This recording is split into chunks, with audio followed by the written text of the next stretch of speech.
Hey there, Chief. Dennis Farina here, and welcome to JSYK with Dennis Farina. Just so you know, I'll be talking for most of this. I don't think so. This is the Cage Man on Uncaged podcast with your main caster, Nicholas freaking Cage. Now, I gotta wonder, and I'm sure you do too, how this midge named Nicolas Cage thinks he can be uncaged. Who is this midge you're talking about? It's the Cage Man. How do you not know this? Actually, guys, it's Right. our podcast. It's a D podcast That's with right. your main bros slamming skits.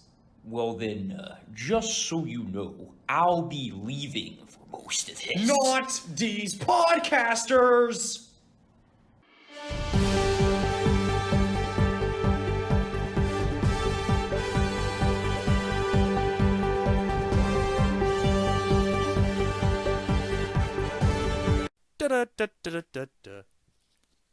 What's up, everyone? Welcome back to today's episode of D Podcast featuring Slam and Skits. How have you been, Chief? I've been good. Wanted to do this podcast since Christmas, but the Hendra was like, duh, no, I'm busy.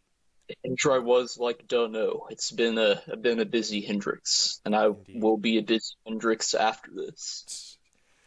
Yes, indeed. The, apparently, the Thanksgiving episode, as of now, is still not up, so I've been kind of busy as well. So, yeah, it's not even busy fun. I've just been sleeping, which is gross. Yeah, Staying up all night and sleeping all during the day, which is not how humans should be working, apparently. So, yeah. I've also been watching a lot of The Simpsons on #Disney Plus, and really? yeah, Simpsons on Disney Plus. indeed. And I can hear the Hendry playing his guitar there. Oh yeah, Oh yeah, that's the Hendry What if playing his I- guitar. holding my Schecter. Indeed. Anyway, So, how's the shall we Hendry been? dry? Okay, well, let's see. Been pretty good. Had a great Christmas. Saw some people I hadn't seen in a while. Did you Probably have see the people I haven't seen in a while. Did you have the allergen-free ham? Yeah, I mean it was allergen free in the first place. But, yeah. Did you have the allergen-free Christmas cake? No, there was no cake. There was no allergen-free Christmas cake. No, we Oh. were dead ass cakeless. Well, that just sucks as a service right there. Yeah, afraid so. It's unfortunate. 'Tis unfortunate. Well, me and my family have this tradition every year where we go to honey baked ham and get some honey baked turkey with all the sides and fixins and all that.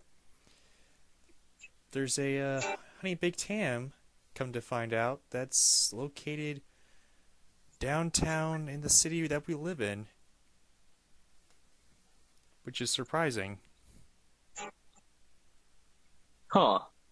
I think there was one off of that's over near a Publix that's in our area.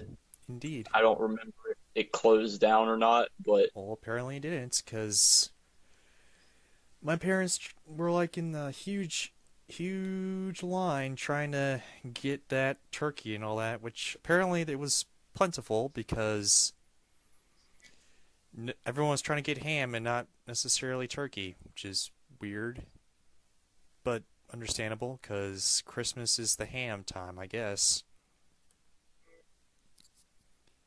I guess it is. I'm not much of a ham lover, but I mean, What do you think the is sausage is made out of? sausage is a pig product, but Indeed. it it's a different part, I guess. It tastes better than ham. Like I think pork is a lot better than ham. I don't know why. Although the ham I had this year was the best I've had yet.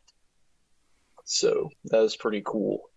Well, there you go, I guess. Also, The Mandalorian has concluded its first season, Wow. and so That has was his Dark Materials, and hopefully I'll be doing some reviews about each episode, hopefully, finally. there we go. Because I've been watching every episode of these shows. I've also Yeah. almost done with Watchmen. Oh, good. Basically, this year this break, I've been just watching just a ton of videos or shows and trying to review them, but it's hard with privacy and all that, aka hashtag privacy. Yeah, that would make sense. Indeed. I get that. Also, we'll be going to apparently the Peach Drop in downtown Atlanta. Is that not correct? Right. As far as I know, that is correct. Yes. Boom. I've also tried these triple shot Starbucks energy drink things that has like 230 mg's of caffeine in them. Wow. They've barely hit a mark with me. That's how caffeine dependent I am, I guess. Like it Yeah, barely I keeps think me up like for it's 2 time hours. to reset the REM cycle, Yeah, I guess. which is easier said than done. Indeed. I've slept for like 9 hours, 9 to 10 hours, and I still feel tired. Well, And I if you drank sleep too much, then you'll feel tired also. I have drank 7 V8 energy drinks Oh my over god. the course over the course of today, and I still feel tired. Yeah, tired too today. I don't know. I guess part of it was driving, and I drank 2 Red Bulls. I only was gonna drink one, but then I thought I was gonna fall asleep behind the wheel, so I drank another. But then I had trouble sleeping, of course, because that's what caffeine does. And So, the guys at the gas station were like, "Hey man, hey man, hey man, you gonna drink some Red Bull?" need some of that Red Bull, boss? Put it in your A-man kind of truck right there, man. Yeah, man. Hey, there you go. Hey man, shit. Everybody is funny in their own way. And if they have a sense of Yes. humor, you can laugh at them. Definitely in Asheville, which be on the lookout for our Asheville trip vlog coming up soon. If the Hendry ever sits down long enough so we can record our opinions about it. But the Hendry is very hard to sit down. He needs a high chair. Duh, no. I want to go work on trucks and pinball. Duh, no. Ah, son. That is how short I am. I do need a high chair. Yes. I'm only 2'3". You need to be strapped in, son. My God. Strap. Give me that Gerber sweet potato in the jar. Allergen free, as usual. I'll be good to go. I'll need a shot after that sweet potato mesh. I'll Shot eat of that, insulin. and then I'll take some shots of whiskey, I think, in my high chair. And it's gonna be lit. Yeah, ever since you've turned 21, you've been just like, duh, give me some more alcohol. I love to be drunk. Well, I haven't had anything like that yet, but it's nice on, social occasions to have a moderate amount. I suppose. So yeah. Yeah. Yeah, speaking of which, it's time for that app review. What's up with that? Brought to you by our sponsor, HelloFresh. HelloFresh, All right. it's fresh. Hello Fresh, it's fresh. JK. Thank you for the advertisement. JK, HelloFresh has not sponsored this video, unfortunately. HelloFresh, sponsor this video so we can get money. Please. Please. Please! Now, he said pretty please, minus the word pretty, but he said it in that manner. So, assuming that he even imagined the cherry on top, we ought to get that that sponsorship ASAP. Indeed. Thank you for your hard work there. Indeed. Also, here's an update about Disney, I guess, since I'm a big follower of Disney. They've conquered the world now. They have 20th Century Fox, Lucasfilm, Marvel, Pixar. Their goal might be Pokemon now. They're not going to get that. They're definitely not getting that. Nintendo is by far, if you thought some of these other companies were pretty stubborn about giving up their rights, let me tell you, Nintendo. But yeah, Pokemon is its own company, technically. It's a subsidiary of Nintendo, I suppose. I guess, I don't know, but it's as far as I know, it's a Nintendo product. You know, apparently At the end of the day. Apparently Pokemon is worth like $95 billion. Yeah, I believe that. It's the number one, like, most merchandise thing character on the face of the planet, I guess. Single character. Which, yeah. Pokemon Company is owned by Nintendo, as I had correctly stated. Yeah, it's not confirmed that they're going to get Pokemon, but there is some, there are some shakeups with Pokemon, because Universal is supposed to have the theme park rights to it, but for some reason they dwindled their talks for some reason. Gee, I wonder why. And plus, something. Plus Disney Plus doesn't really have a lot of anime on their streaming service, and right. Anime is a really, whether you want to believe it or not, anime is a really big, huge thing to, you know, that people watch. So, gee, I wonder what they're going to do about that. And they let their Studio Ghibli movies out to Warner Bros. Huh.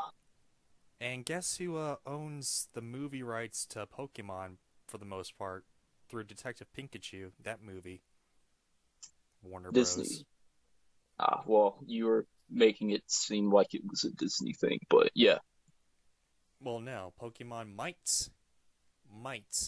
be a Disney property in a few years, maybe. I don't know.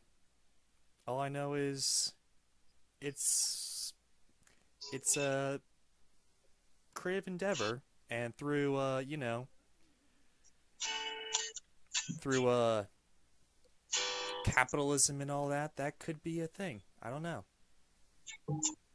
Because Disney's always trying to get bigger and bigger and bigger. Even though they've wasted like half their net worth on buying 20th Century Fox. Yes. I don't think they can, unless they have credit, I don't think they can buy $95 billion worth of one character. But you never know. You never know. I just found that to be quite, anyway, that is quite interesting. Anywho. So, back to the app. What's up with that? Brought to you by HelloFresh. Hendry, you wanted to talk about Torque. Yes. Torque. What is this app? So Torque is basically an app that lets you turn your mobile device into an OBD2 scanner. You know, where if you don't know what I'm talking about, that is basically a little gadget that can read your check engine light code. Because when your check engine light comes on, it stores a code, and the code will tell you what the problem is, or at least a good starting point. Torque can also act as an extra set of gauges by giving you an RPM gauge and a speedometer, which is kind of cool. It will time your 0 to 60, I think. So basically, it's your it can your show dash on your car, but on your phone. it's that, plus it also is a good diagnostic tool, and that's what I use it for mainly, because you can read, you know, like graphs and tables of the engine sensor data, stuff like that, and you know, that's pretty impressive. So although it's not quite as in-depth as some of the more professional grade PC softwares, you know, it's still, you know, nice and convenient. And you can get a device off of the internet that is usually like it creates a Wi-Fi signal, but it doesn't connect to the internet. It just generates a Wi-Fi signal just for the sake of connectivity. Can talk there. So you plug the little device into your car, connect to the Wi-Fi network for the car, and you're ready to read data. And it's a little buggy sometimes. I find that occasionally I have to force the app to stop running. Like if you're on Windows, it's like Control-Alt-Delete end tasks kind of thing, but for Android. Not sure if there's an iOS equivalent. I would assume there is. Point being, great app. I like it. I'd recommend it if you're into car repair. That's my take on Torque. You know, that is pretty interesting. Is it lawful to use it instead of your working dash? Well, yeah. I suppose if your gauge cluster isn't working, you could use it as a gauge cluster. Although, again, it's more for like if you're racing on a track and you want to get like a 0 to 60 mile per hour time or something. It's more for that. But yeah, technically, yes, you could use it as a gauge cluster or a dash, if you will. You are correct. I wouldn't recommend it though, because it's more annoying than looking at your actual dash. Yeah, yeah, yeah, yeah, yeah, yeah,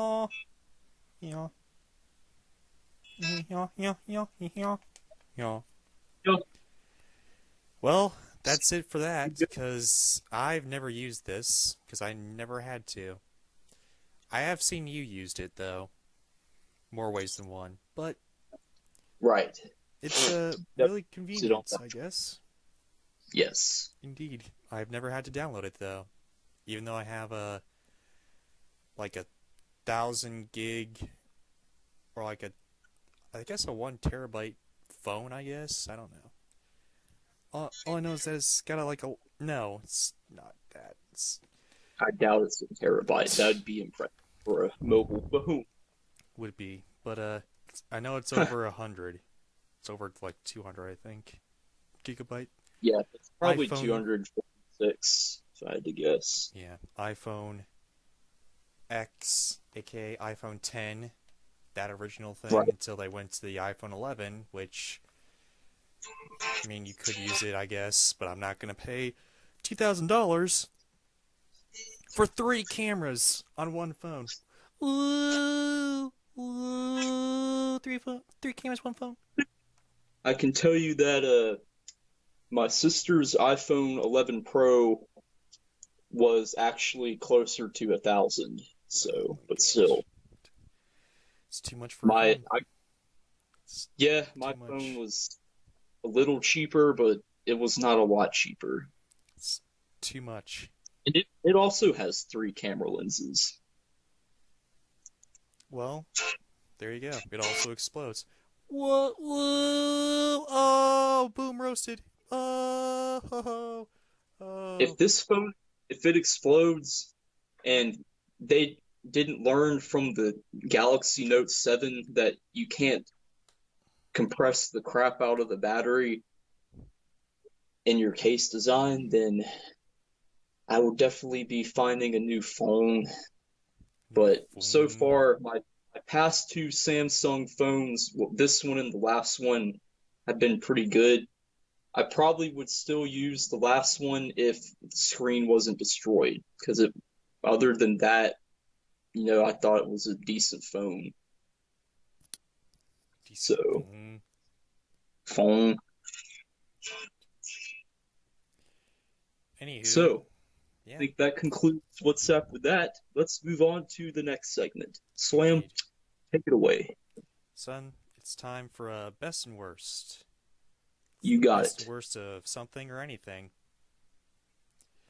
I guess it's my turn because you had a Torque, the app.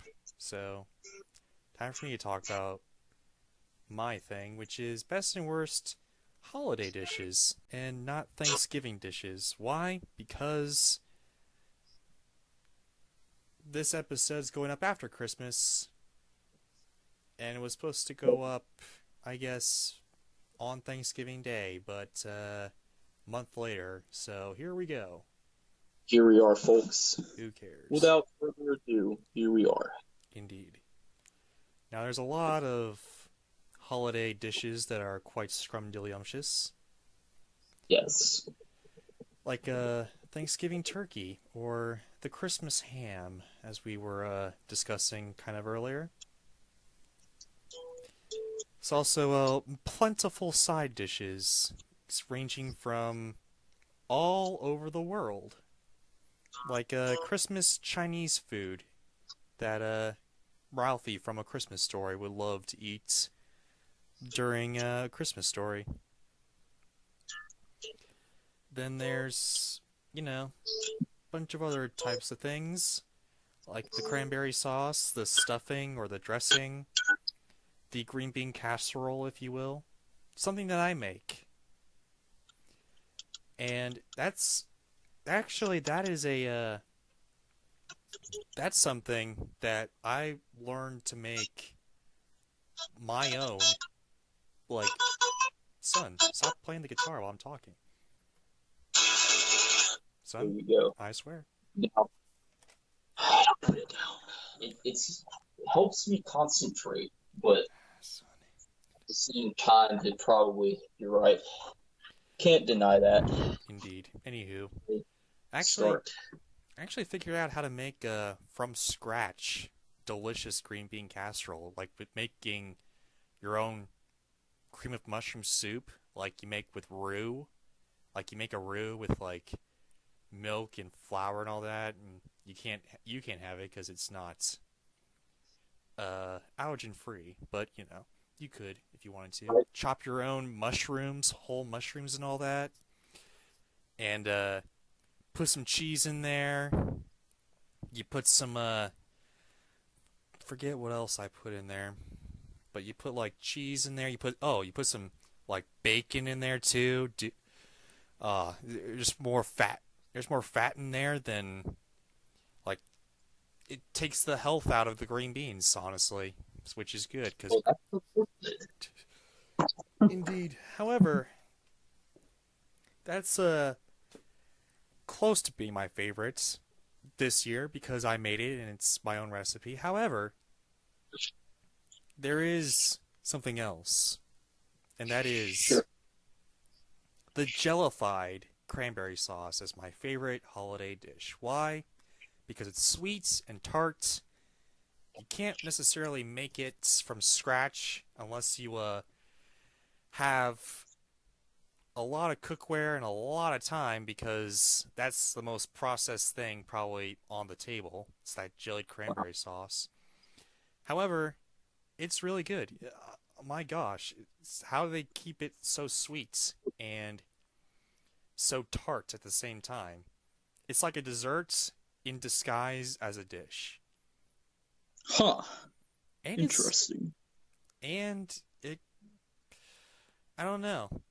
It's really interesting because it's like the size of the can and kind of signifies the processed food of Thanksgiving and Christmas now, which is kind of interesting if you really want to look at it.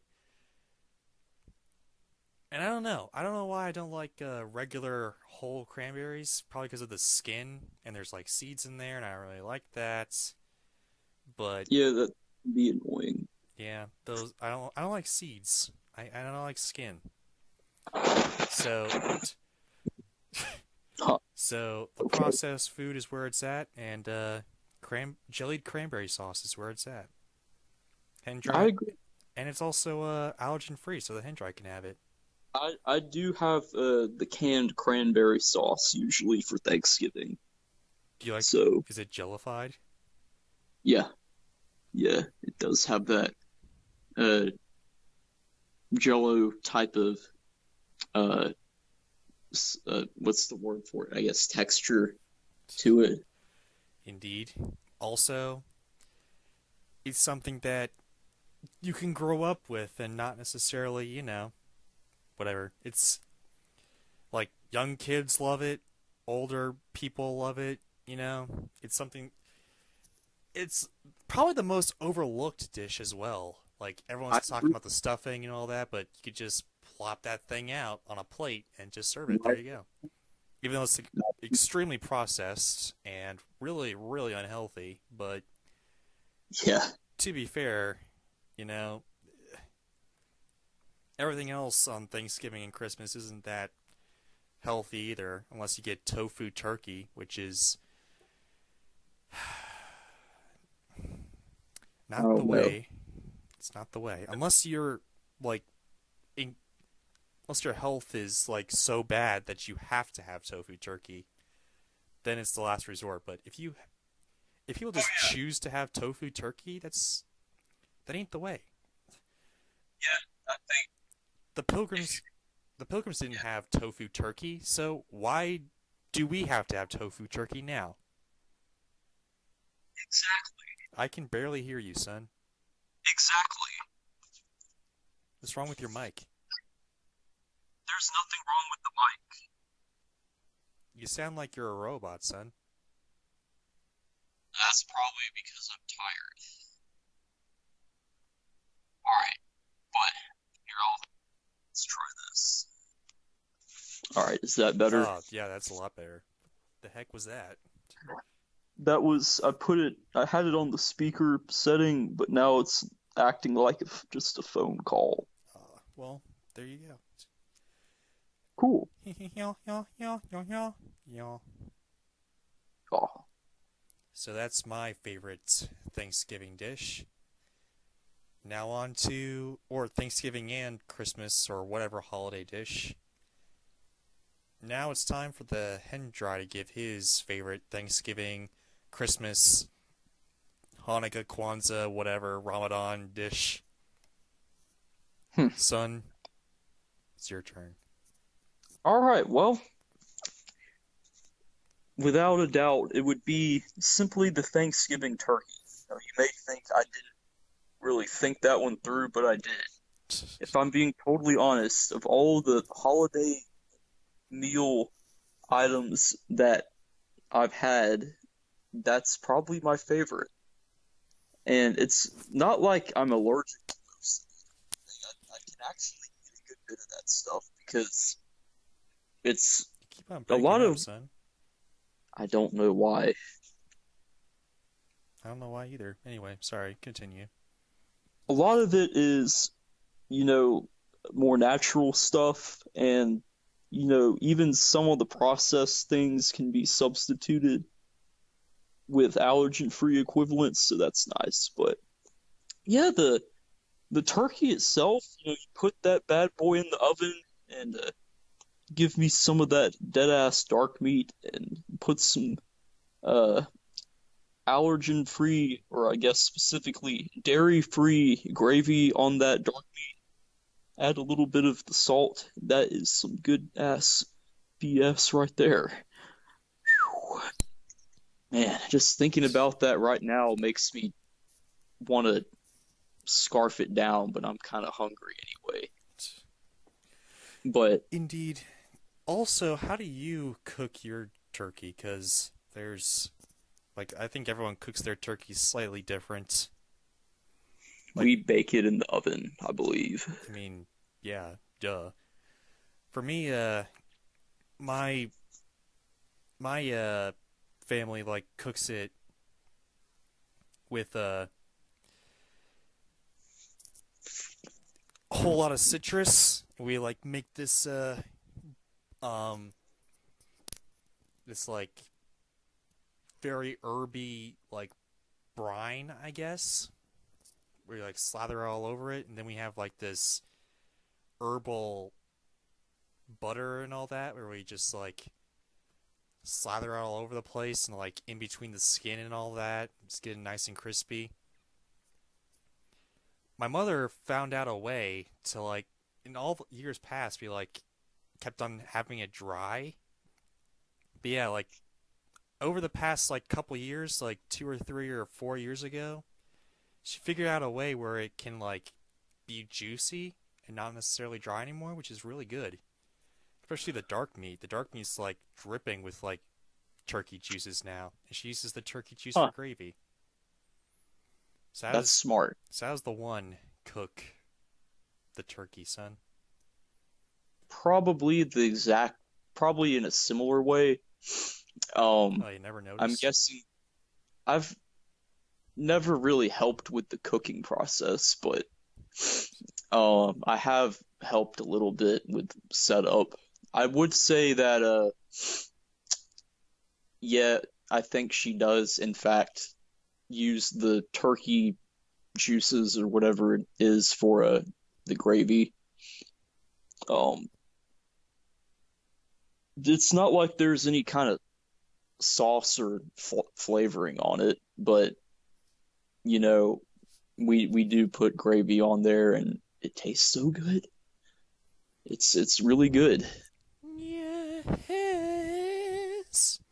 You're not one of those tofu turkey hippies. No, The tofu turkey no. hippies. Hashtag Now, tofu turkey Asheville, you hippies. might find that in Asheville though. Or in California. Or in, Definitely California. yeah. Or in New York City. Oh my gosh. Tofu turkeys. Yeah. Abomination of all things Thanksgiving. Or Christmas. Or any place. Oh yeah, Trying to turn definitely. trying to turn the fattest time of the year healthy. You can't do it. No. Stop it. Stop it right now. Get some help. Get some help. Sit down. Have a turkey. You got it. Anywho, But yeah, that is my favorite holiday dish. indeed. So now since we're going off this new ways of doing this, I'll let the hen dry decide. Do you want to go into the worst Thanksgiving dishes, or do you want to go into the best Nintendo consoles? Let's do the worst holiday dish. Just be over with it. Sure. Alrighty then. And after this, we'll go on to let's see. I guess Best Nintendo consoles. no, this will be a YouTube, like Oh, I see. YouTube channel, Okay. tubing with the We can U's or do that. whatever. Some kind of Sure, stupid name. sure. So the worst holiday dish. Now, no, this isn't like a commentary on like my mother's cooking or any other's cooking. It's just my own personal taste. Right. Like we've joked a lot about tofu turkey, but I've never had tofu turkey in my life, so I can't really acknowledge that. Right. But there's a lot of great dishes, and for the most part, I like all the dishes my mother makes. However, there was one time where we had a Friendsgiving, I Oh guess, boy. and there was one dish. I'm not going to say who brought it. I'm not going to say which Friendsgiving, when it was, or whatever. But there's this one dish that I just really didn't necessarily enjoy. I know a lot of people enjoy it, but I can't get my way around it. It's sweet potato casserole. I can't. I don't know why. I just can't stand it. It's like Are you not a fan of the yam there, Chief? I'm a fan of the mashed yams. Like Just like standard sweet potatoes. standard like mashed sweet potatoes with Yeah. marshmallows and like pecans in it. That's like a southern thing, I guess. Pecans! Yeah, it's You like talk about pecans? there's like it's like a southern thing, I guess, but I just never really enjoyed it. Like I don't It's know what it is about pecans. yams. It's just like there's strings in there. I guess that's because I'm really picky. But even Yeah, I get annoyed at that too. e- even the past is like there are strings in the sweet potatoes, and I just love to pick out all the strings in the sweet potatoes, and there's so Yeah, many, and it's like impossible to like get out every single one of those strings. Every you're time, not totally wrong. That gets a little annoying. every time I like eat some, I'm like feeling all the strings, and I'm like, ew, gross. So When I see, we had that for Thanksgiving and for Christmas. I used to love that stuff, but in more recent times, I don't like it as much as I used to. I don't know if they're trying to cook it differently or something, but I wouldn't call it the worst I've had, but it's not something I get as excited about. yeah, and I mean, So I see what you're getting at, but it's not stringy. I don't know, the flavor of the potato part isn't as good as if you heat it up in the microwave, which is strange. You'd think it'd be the other way around, yeah, but it's not. for me, it's like I keep on seeing all the strings, and I like feel the strings in my mouth. I don't Oh know. God, Like I hate that. I used to have it Huh. when I was a baby. Apparently, I liked it, but now since like I don't know, 6 years old, I keep on feeling the strings in my mouth, and I really don't like it. And I don't Yeah, know. if I had it with the strings in it, I would probably not like it either. But I don't know. I don't know. It's thankfully, like there's like marshmallows on top too, and there's like pecans in there, and like some other. There's some other cons, thing. Pecans, pecans, pecans, and there's shit. I don't know. In this one, there was like something else. There's like something else in there that kind of made it a little too more sweet. I think there was like maple syrup in there. I think. I don't know. What? Yeah, I know. It's weird. What? Maple syrup in the casserole? Yeah, I know. It was That's really. I'm not sure about that. That's interesting. I don't know. It was really weird. I really did Yeah, not like it. Like the pecans were there, it was like crunchy, and I wanted to be like, I don't know, like those types of people that like their food like not touching, I guess, so the ones that say pecans instead of pecans, I guess. because they're called Yaw, pecans. yaw. Yaw, yaw, yaw. They're actually not. Go look it up. Whatever. Anywho, it's like a tomato, I guess. Anywho, Yeah, yeah. but I don't know. I've always, for some reason, I haven't liked some things like mixed in with different things. Like I hate casseroles because there's like different things mixed in to make one big thing, and I don't like it. I like it See, all separate. I like like part of the casserole that's got like the crusty part on the top. That tastes great. Then you get to the sweet potato, and then it's like, oh. Yeah, I mean, So I'd rather have like marshmallows on one spot if I have to have sweet potatoes mashed on another spot, and then the pecans on another spot, and just yeah, eat them all separate. I'd rather not like mix them in. That's just like really, really weird to me. I don't know why. Some things are good mixed in. Probably because I guess I can see it, and I know it's probably going to taste good, but I haven't seen, I guess I didn't grow up seeing like pecans and maple syrup and marshmallows on top of sweet potatoes a whole lot, so I'm kind of weirded out by that. So maybe that's Yeah. why, but I don't know. I just really rather not see that in there. Like, Yeah. Yeah. but like I said, the things like celery, I've had celery and apples in like my dressing, Thanksgiving dressing a lot, Yeah. and Same. I'm Well, good. I've had celery at least. Yeah, and I'm good with that. But you put pecans and like whatever and sweet mashed potatoes. I'm like, I don't like that. I don't know. Yeah. It's really, really weird. It takes me a long time to like really get used to that, I guess. Fair enough. So yeah, So, that's my least favorite holiday dish. and my least favorite holiday dish has to be the ham, as I said earlier, because Your least I don't know favorite why. is your least favorite is the ham.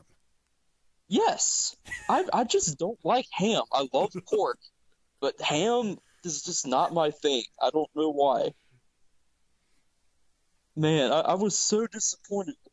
And again, like you said about the sweet potato casserole, not to knock on anyone's cooking in particular, but when I went to see my family Christmas Eve at my grandparents' house, we had ham, and given it was pretty good for ham,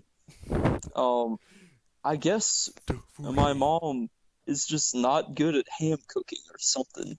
The one is not good at Probably at ham cooking. no, she's just over there sighing too much about other things, and the ham just doesn't taste good to me. And it's that was the meat of choice was ham, and I was kind of disappointed. I was like, man, I can't wait for this baked hen or turkey or Baked hen. like a chicken. You have baked hen for Christmas? Yeah, sometimes. You know, What like oh dang. Well, I want to try that. that tastes so good. So Oh my God, that tastes so good. wait. Back up. You have your own choice of hen, ham, or turkey.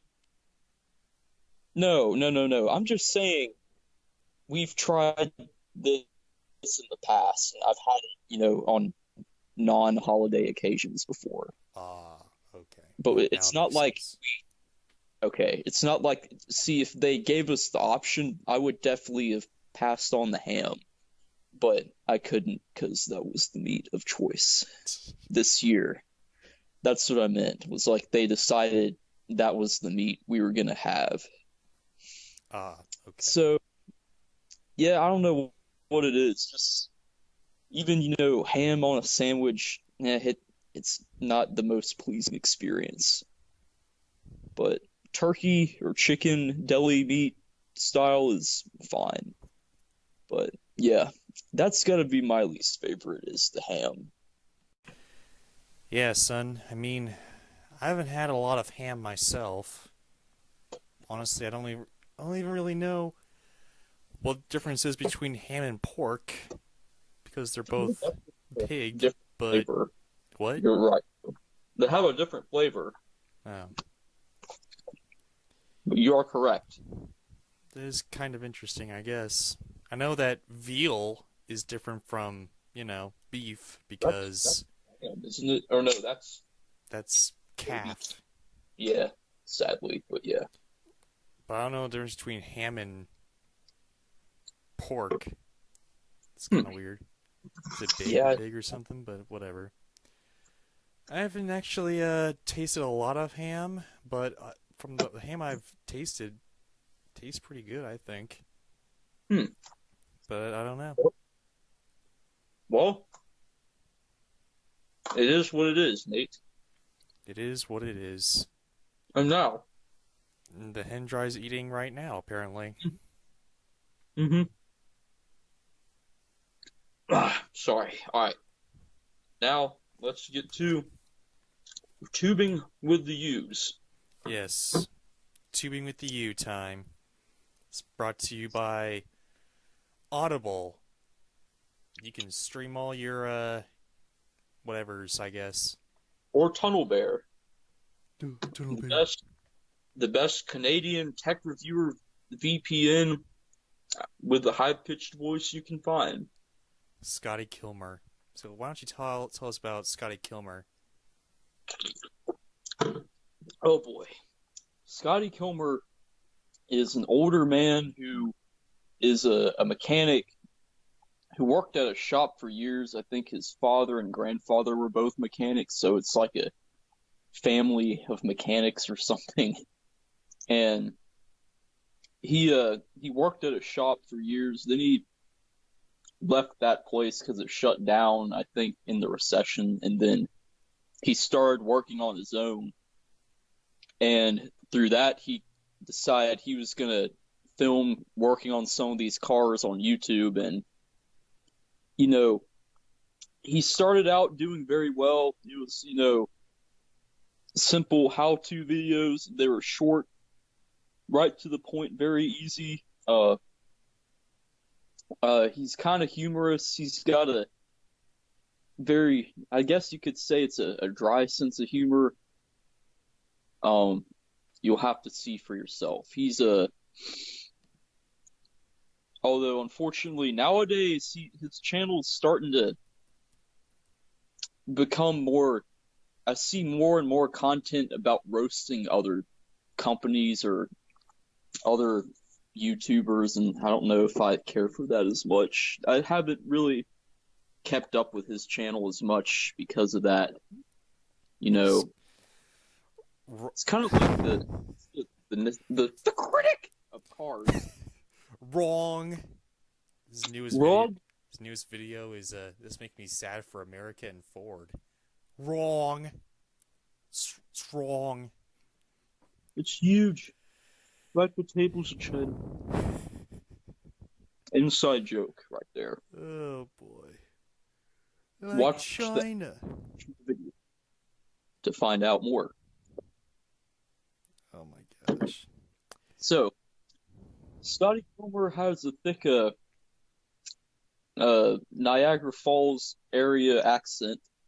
Even though he's based in Houston. Texas. Yeah, as Slam here is researching the man himself. Are you seeing man with his famous sunglasses on? Yeah, and his almost like half balded, half floppy hair. That's him. That's Scotty Kilmer. This guy. So why should we watch this? Well, this man? Like I just said, I don't know if he's someone I would recommend these days. He has decent content out there, especially his older stuff, but again, nowadays it's his opinions are getting really biased about certain brands. I don't necessarily agree with it, although he does agree wholeheartedly with me that Ford is better than GM and Chrysler. And he also agrees that GM is better than Chrysler but worse than Ford. So he's also an author. He is. He did write a book, I believe. I've never read it. Just like Chris. Chris wrote a book and a half, apparently. Oh, Chris. You and your boring-ass voice. Chris Stuckman. He will be on this eventually. I'm sure. Yeah. So, he is pretty much the critic for cars. Yeah. And now, allow me to give you some of the famous Scotty Kilmer video phrases and oddities, if you will. It's common Scotty Kilmer tradition to open every video with a burnout on either a motorcycle or some car.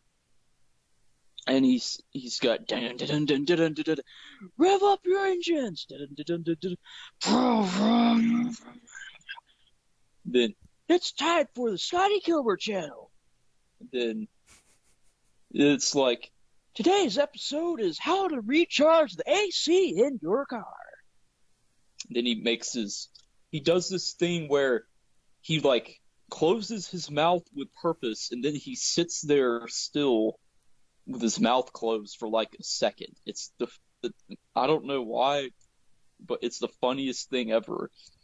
And when someone did a parody of it, he actually got that down. He noticed the subtle mannerisms, and he even copied the mouth closing thing. I was so proud. So he's pretty much Michael Rosen, if you will. Not quite Michael Rosen. Not quite Michael Rosen, but he's got some of that in him. Some of his videos again are actually useful. I've used some of them to help fix things before, especially in the Corvette days when I had my Corvette. I used him a lot. What else about him? He's his videos are short. Then he ends them with, if you want more information on how to fix your car, just visit ScottyKilmer.com and make sure to ring that bell. The secret to turn your car into a new car. No, I him up. Here's why I shut down my auto repair business and left. ... 5 things you should never do in an automatic transmission car. DIY with Scotty Kilmer. Yep, that's Scotty. Now I need to bring us to the little rivalry that he has with fellow car repair YouTuber Chris Fix. And he has his own oddities and phrases like, hey guys, it's Chris Fix here. His videos, and he says water instead of water for some reason. Wooder. Like WOODER, and he Wooder. And he wholeheartedly acknowledged it on Instagram and said #Wooder. That's awesome. But Scotty one day was just like, why Chris Fix is wrong. He's like, I saw a video about a Chris Fix here, and I'm gonna tell you why he's wrong. Closes the mouth. And then talks about, we are restoring the headlights of your car. You don't want to use that. You have to use this product or something. Then there's like a mini rivalry. Then eventually Scotty was like, how about out here to get in a rivalry? I'm just trying to make sure people don't get the wrong advice. Closes the mouth. And I'm telling you, watch any of his videos that are not his live stream Q&A sessions, which are a whole other thing in itself. And they're it's just a standard Q&A session is all it is. And he's over there, for example, Stapleton says my Mitsubishi no longer drives. How do I fix it? Well, first of all, Mitsubishis are known to be a piece of junk. Cars anyway. You ought to just send it to the junkyard, get you a good Toyota or something. That's kind of how that goes. There's that famous hair almost to the side of his forehead or whatever, and him with the sunglasses pointing at something. Kilmer style. Kilmer style. So in almost every video. I'm telling you, look at any video of his that isn't a live stream Q&A, and you'll see him do the mouth close thing. It's so funny.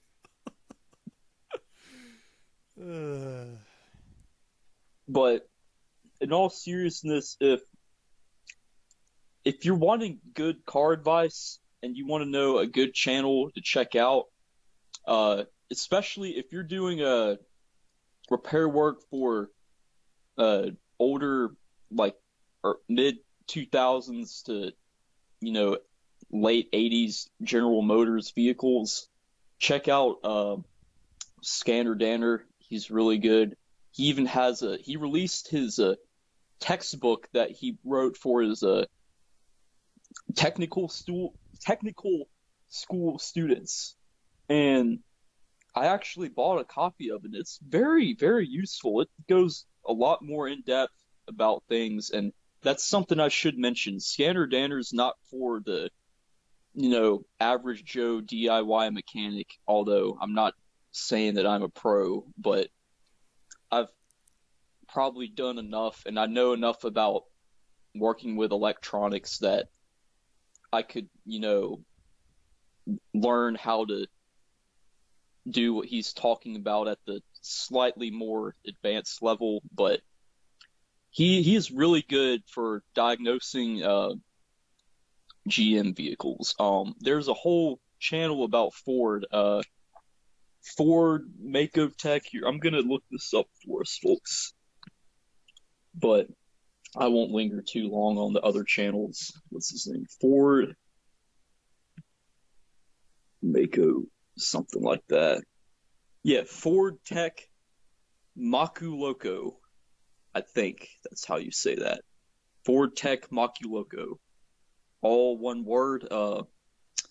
Look him up for working on Ford vehicles. Not really the classic stuff. And if you want a good laugh, check out the Ranting Raving Reviewer, where he's the AVGN of cars, and he's always bashing everything he talks about. He calls the Corvette that, like the type that I had, he referred to it as the Plastic Fantastic. The Plastic Fantastic. Yes. Which isn't totally wrong. Has a whole video on the trucks like the one that we got, our Chevrolet truck from the late 90s. He's got a video about them. He's funny. He's always, shit talking everything. Check him out too. And I think that wraps it up. Slam, you got any questions or comments about Scotty Kilmer? All except he's got a great name, I guess, Scotty Kilmer, and so That is cool. So he's basically the nostalgia critic of cars, I guess, where he was more specifically car repair. But yeah, you're right. He was up there. He was funny. He actually knew what he was doing, and nowadays he's just fallen to the wayside. He's still funny, but I see more and more videos about it, and the titles of them are like, "Don't ever buy this car," or "Why Mercedes-Benz is crap," that kind of stuff. I'm like, man, I'm not here to know why Deborah should feel regret for buying yet another Benz. I'm here to know how to recharge the air conditioning system on my hard body nation. This guy, he's balding, so he won't be hair filled for long, I guess. You could say, just so you know, he'll be balding for the rest of this. Mm-hmm. Well, and that concludes Tubing with the U's. It is. And now, shall we move on to the best and worst Nintendo consoles? Indeed. Here's the best and worst of the Nintendo consoles, brought to you by whoever. So, this is the Hendry's pick. So, Hendry, why don't you start us off? All right. So, let's see. The best Nintendo console of all time, In my opinion, that's a really tough choice. Um,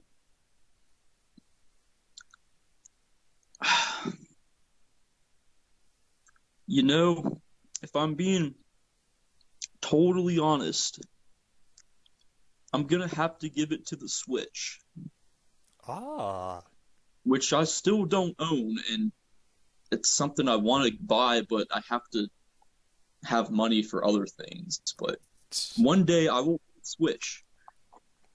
One day. You've used mine, so it technically Yeah, I have used yours many times. yeah, so you're not doing this just because you want one. So No, I've been very impressed with it. And I think Nintendo finally listened to their fan base, and they took like the good elements from the Wii and the Wii U even, and they took that and they kind of combined that with much more traditional video game console elements. Thank God. Thank God. We get it. Motion controls are cool, but we're playing games. There still are motion controls on the Switch. Exactly. That's what I'm saying. It's not all centered around that, but that is a part of it. See, they designed it where you can play games that are like that, or you play games, that are more traditional in terms of the controller. And I've been seeing in Walmart and probably elsewhere that they came out with a GameCube style controller. Yeah, they've come out with a bunch of different controllers. Like I was playing it actually fairly recently with a friend, and you can use like GameCube controllers, N64 controllers. Like original ones or original ones. And really? Yeah. How do you do that? Well, first, don't talk with your mouth full, son. Sorry, Chief. I apologize. I'm a hungry Hendry. You should. You should apologize. Holy crap. Sorry. Anywho, we just I think there was like a converter that you had to plug into the Switch that would like allow you to like plug in controllers. Like I didn't actually do it myself. Some other friend had like a hookup where you can plug it into the Switch and then plug in any controller. Okay. Who is this someone I know? I'm just curious. No, it's Connor Baker, who's part of this club I'm in. Oh, okay. Gotcha. Cool. Yeah, he's a pretty decent bro, cool. And he brought his own like N64 controller to plug into a Nintendo Switch. Well, that's not what I was getting at. I was saying they actually made a controller designed for the Switch. So this controller, it's just basically a GameCube controller that goes directly to the Switch. It's not a GameCube controller, it's a Switch controller. The reason that's awesome is because many people, including myself, will say that the GameCube controller is one of the best designed game controllers of all time. It's so comfortable and God, it's just it feels so nice to use, and I just love it. But back to the Switch, I guess. Back to the Switch. Well, that was the Switch. Anyway, on top of that, we have, the graphics may not be up to par with like PC gaming, or if you have a good graphics card, or PS4, Xbox One, but the Switch? Yeah. Now, Nintendo's never been, well, at least not nowadays, they're not as graphic focused as Sony and Microsoft are. Nintendo has always been more about giving you a better gameplay experience, which I've always admired because, you can have a game with beautiful graphics and visuals, but if the gameplay sucks, it's like, what's the point? It's like looking at artwork generated by computer hardware. Yeah, I mean, Nintendo's mostly like, especially nowadays, since like, I guess the GameCube or whatever, they've been focused on like I think technology, the hardware, not necessarily the software. Well, the graphics is more in the hardware, but I get what you're saying. You're right. They focus more on the playability. Yeah. However, I will say that the Switch has been like the graphics are like a ton better than the Wii. I mean, holy crap! Like Mario has like Mario. You remember Mario's when hair like moves and all that when he runs? Yeah. And Super Mario Odyssey and all that. Might have done that on the Wii. I can't quite remember. The textures are more. Definitely not on the game. Yeah, the textures are like a ton better. Like there's I don't know what it was, but there's like something new on like Super Mario Odyssey that's like textures between different hair that Mario has on his face and head and all that, and different textures with like his hat and all that. It's a lot better. It's more clear. It's more like it's just this is the best. This is the best Nintendo has ever done, honestly. I agree. And I was gonna say, you kind of took the words out of my mouth there. With that being said, the Switch's graphics are actually impressive anyway. It's not like they're bad. They're just not quite as good as the competition, but they're still, very, very good. And, you have to also consider that the Switch can also be a portable console, like a handheld. That is also true. Probably because of the success of the DS. Right. And they still make the DS, which is Except now it's 3DS or 2DS. 3DS/2DS.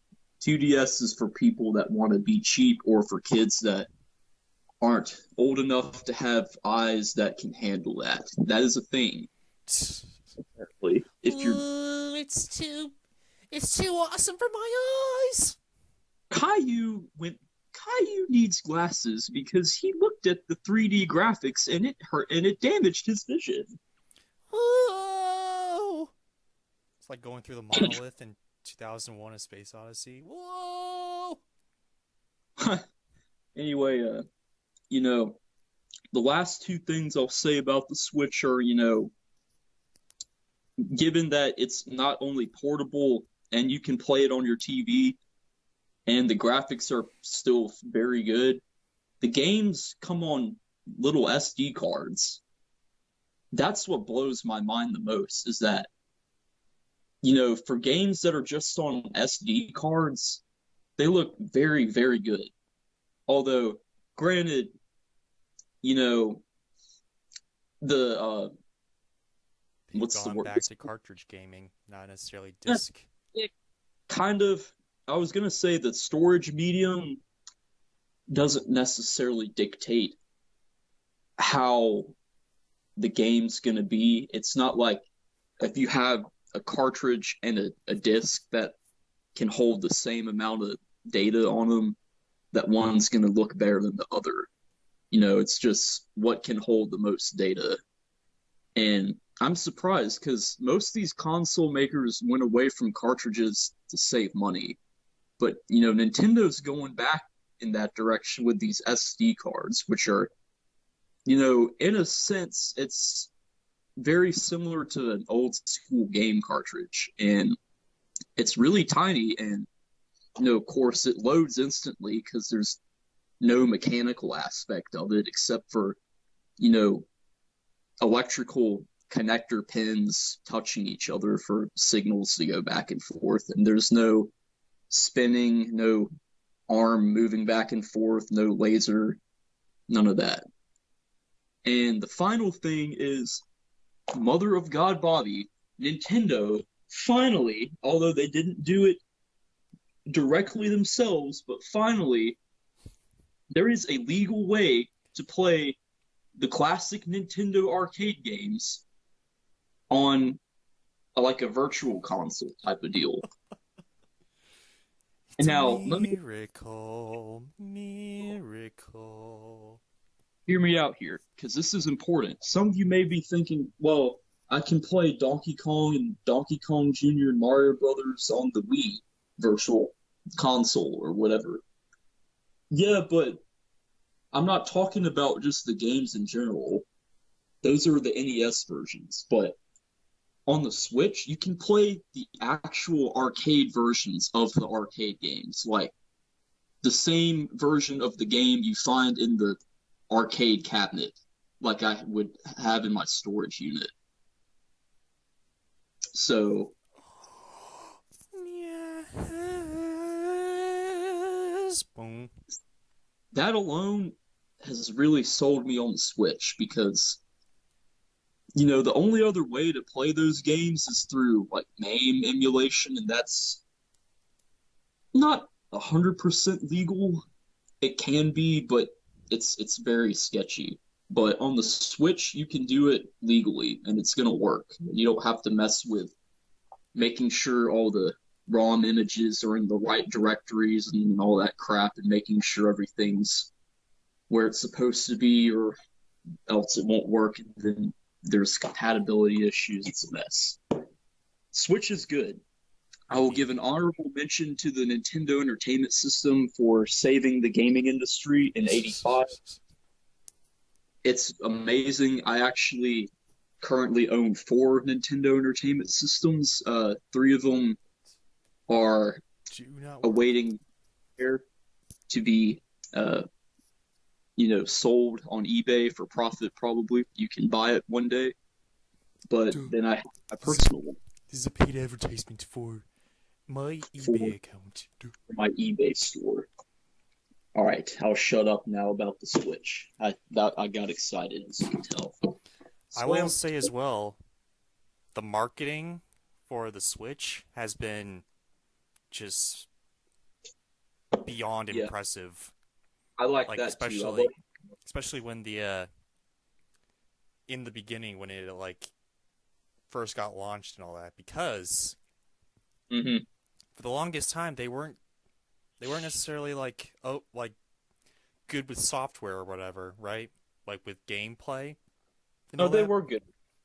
I think you're getting things confused. No, I mean they weren't focused on the hardware. They weren't focused on the software. They were mostly focused on the hardware. Like they weren't focused on the games necessarily. Like the games took a back seat, but the hardware was their main focus. I think that is definitely the mistake they made with the Wii U. The Wii had great games on it. There were some phenomenal games on the Wii. I love. Yeah, I mean they were phenomenal games on the Wii, but they were being licensed out to other game developers to make more focus on the secondary game developers or whatever. Third party or whatever, but yeah. The Nintendo was more focused on the hardware, not necessarily the software. Even though they did make some good games, it was not necessarily their focus. But when the Switch came out, it was one of their focuses was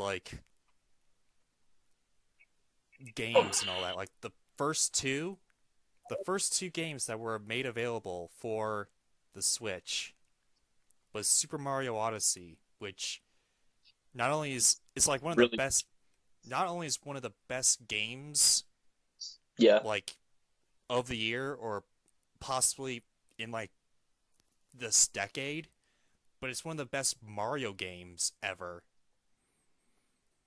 Yeah, I will have to agree with you there. I think it's definitely of the decade of the 2010s. I'd say the best Mario platformer is Super Mario Odyssey. I would say it's better than Galaxy and Galaxy 2. I can't remember if Galaxy was before or after 2010, but it was really close. Yeah, it's one of the best Mario games of all time, I think.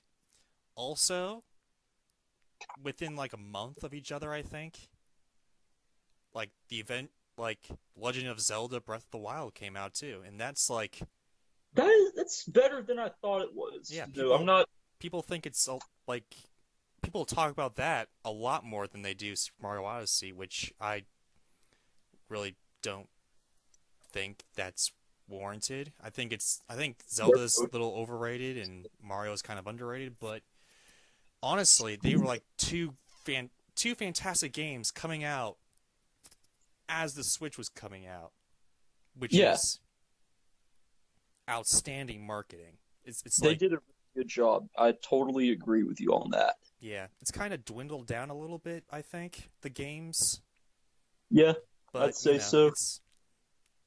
At least they got two fantastic games on this Actually, thing. no. I mean, there's still, you can get Fortnite on the Switch. Well, That's pretty cool. Well, yeah, but like Mario Kart games you can buy, I think, and they're like specifically like targeted toward the Switch are kind of dwindling. I haven't seen a lot of marketing for the Switch, honestly. I think it's they had the marketing, they got the success and the numbers, so now they can kind of enjoy the benefits of the successful sales and put that into development. And that's how we got the Switch Mini or Slim or whatever they call it. Oh yeah, that. Yeah. Which I mean, is still expensive. If I can get a Switch for like 200 or less, then I might snag it. I've been waiting for them to go down in price to buy one because I honestly don't play console games near as much as I used to for whatever reason. Probably because of the amount of homework I have. It's ridiculous.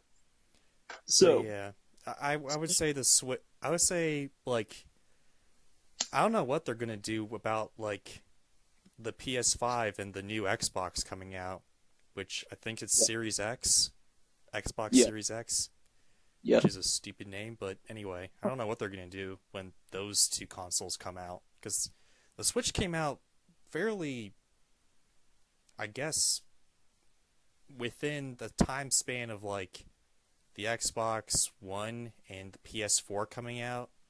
Like it came out it came out on the heels of when those two came out. So I don't know what they're gonna do now, but yeah, the Switch is a good console. Actually, it's my number 2. But nothing. What is your number 1? Oh, I'm glad you asked. So the number 1 greatest Nintendo console is, to put simply, the N64. Ah, okay. Oh, that's not what I was expecting, but Indeed. You know why it's the N64? It was not the first 3D graphics capable console, but it definitely helped popularize it. Indeed. Also, it's got some of the best classic games That's the point. on this thing. Plus, they that kind of innovated that, though. Yeah. Plus, it's one of the last consoles that they were focused on making good games. Well, they not did necessarily, though, and but not necessarily like the hardware, like totally, like almost 95% hardware, 5% software. I'd say that would be the GameCube was the last one where they focused more on games, because the GameCube is, just a conventional console with a controller. It's nothing too. The GameCube was the beginning and the end. The N64, they still had everything just chugging along. Great hardware and fantastic software. Like GoldenEye 64, there was Super Mario 64, Mario Kart. My first video game of all time, Mario Tennis, came out on the N64. You got Mario Golf too. That's Mario a Golf. good one. I think that was my second game. Any of the Mario games? I remember Good. Yeah, I remember Mario Golf, but I specifically remember Mario Tennis. I used to play that in the dentist office. Ah, okay. So, Go. yeah, the N64. Also, some of the best Star Wars games were first on the N64. Not like this stupid battleship, whatever this new Battlestar, whatever the Battlefront. Battlefront. Oh, there we go. I don't even know because I don't care. Because they keep on like advertising like $60 for the game, but then you have to pay for like patches, and I'm like, nope, I ain't paying for that. It's the purpose. Yeah. This. No, I'm not gonna pay for like patches, but N64 Star Wars games, they were good and they were complete, and you only had to pay an upfront cost. There you go. You're right. It's the best. It's the best. You can plug in more if your TV was compatible. People would like get all the. I know some YouTubers who used to like get old TVs and like a lot of like old N64 consoles, and they forgot the name there for a second, and they would like plug them all up, and then they would like have tournaments and all that in like people's garages, and I was like, oh my gosh, that's like awesome right there. So yeah, that's a fun thing to do, I suppose. Never tried it, but yeah, you're right. Yeah, there's it's just a ton of like great games, and it was one of the and for a good long bit, it was the last cartridge Nintendo console up until The last the non-handheld. All of the handhelds have been cartridge based. Well, yeah. Yeah. Yeah. Yeah. I know. Boom roasted, I guess. Well, whatever. Yeah, we're roasted, Chief. I Oh, was yeah. roasted, I guess. Anywho, it's one of the last non-handheld consoles to have cartridges, and to use it used the power of 64 megabits to make just No. awesome. No. No. Ladies and gentlemen, Slam is over here trying to act like the tech reviewer, knowing all the facts. All right then, son. What was 64 then? What was the 64? Megabits. That's what I said. No. Oh no. It's just 64-bit technology. 64 megabit technology would be like if they called it like the Nintendo 64 times 10 to the what is that? 10 to the 6th, whatever that is. The N64 the N6400,000. There we go. Yeah, you're right, I guess. Whatever. Anywho, the N64, that's my favorite console. I agree. I just roasted you with my electrical engineering degree in electrical engineering. Yes, it's a 64-bit technology. I can't remember if it's that the processor's 64 bits or if it's the graphics or if it's both. Because I know the graphics are, on par with the PS1 and the Sega Saturn, but those are referred to as 32-bit consoles. So, you know what? Let me look real quick because I'm curious. Alright then, and after that you can tell everyone what's your least favorite Nintendo console. Oh, I've definitely got one. Alright. Well, we're all It's waiting. one's least favorite, but so the N64 had a 64-bit processor. That's what it was. That's why they called it the 64-bit. But the FSB, I don't know what that stands for, is 32-bit. Huh, okay. Well, 64 refers to 64-bit processor, and now you know. And it's not 60. You know. My God, the 64 megabit. Remember, it's the 64, not the N6400,000. Alrighty then. Now onward to the least favorite console. So Hendry, why don't you tell us about your least favorite Nintendo console? Actually, first, I apologize. Oh, 64 megabits is 64 million. I cannot do math in my head. For shit. I still can't, no matter how many times I practice. Alright. It would be the N64 million. God, that would be impressive. Anyway, worst Nintendo console is the Virtual Boy. Hands down. Oh, so we're going I have... we're going to accessories then? No, we're not. You thought the Virtual Boy was an accessory? It kind of is an accessory, but okay. No, it's a standalone console. You see, that's the thing. You would think it was an accessory. You'd think it was like a Super Nintendo add-on or something by the looks of it, but no. But no, it's not. It's a standalone console which is actually more technologically capable than the Super Nintendo. And alright, well, if we're gonna go like that, then I figured out mine. So, alright. Continue. So,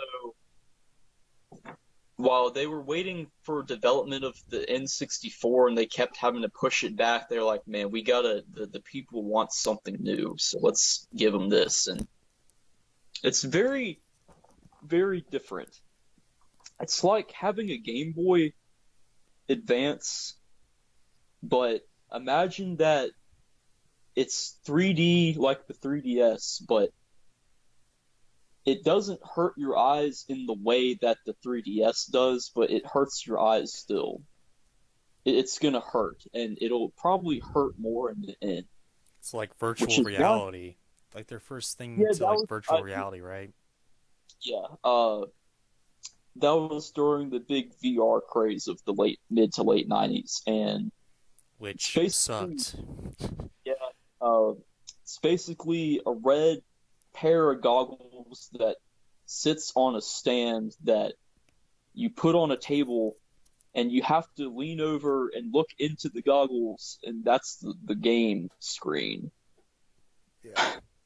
And there was like 3 games that were like with this, or were there like 5? There were more than 5. There were, I think, like 12 total. Well, still a small number. Yeah, you're right, though. Small game library. You know, it's funny. For such a horribly designed console, it has some good games. Like, Wario Land on the Virtual Boy is a damn good game. It's a good platformer. If you play it on an emulator, it's probably a great experience. The 3D won't quite work, but, still. Mario Clash is like a 3D version of the arcade Mario Brothers. We got Mario's Tennis, not Mario Tennis, but Mario ''S, Mario's Tennis, which is a generic tennis game. We got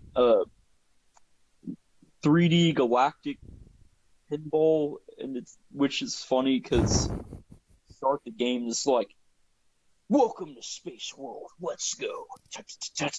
Something like that. We got, what else is there? Another cool one is a Red Alert or Red Alarm, something like, I forget what it is. Let me figure it out. Red Alarm, okay. Red Alarm is like, imagine Star Fox, but in 3D. Like, it's actually got the cool 3D effect, like you feel like you're there.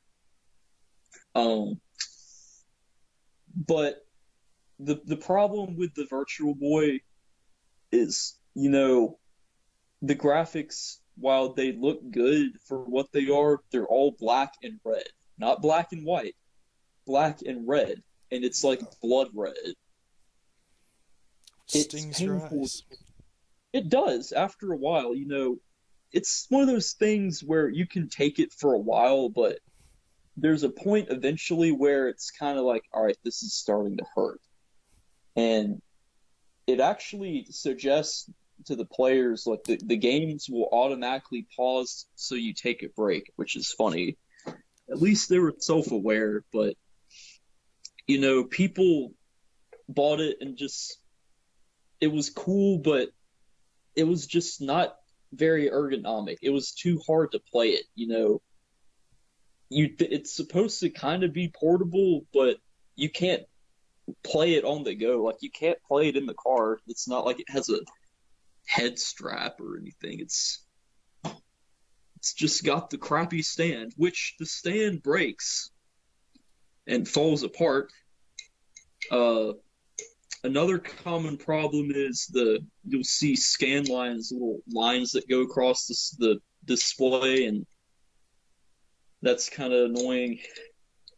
And, because of all this BS horse trash that I've mentioned, naturally, it didn't sell very well. They took it off the market, I think, less than a year after it was released. So, great games, had some potential. I think if they made it where you could wear it without it being on a stand, and somehow it was in color, at the very least, if they picked a color that wasn't red, like if it was blue or green or something, I think people would have liked it a lot more. But the red color was really, really bright, and just the way that the 3D effect worked, it just gave literal headaches to people. So if you're a casual game collector, I wouldn't invest in one. This is one of those things where I would only buy one if you really are passionate about, the hardware, design history, and, the collectability of it, and you really love Nintendo. Like me. Duh.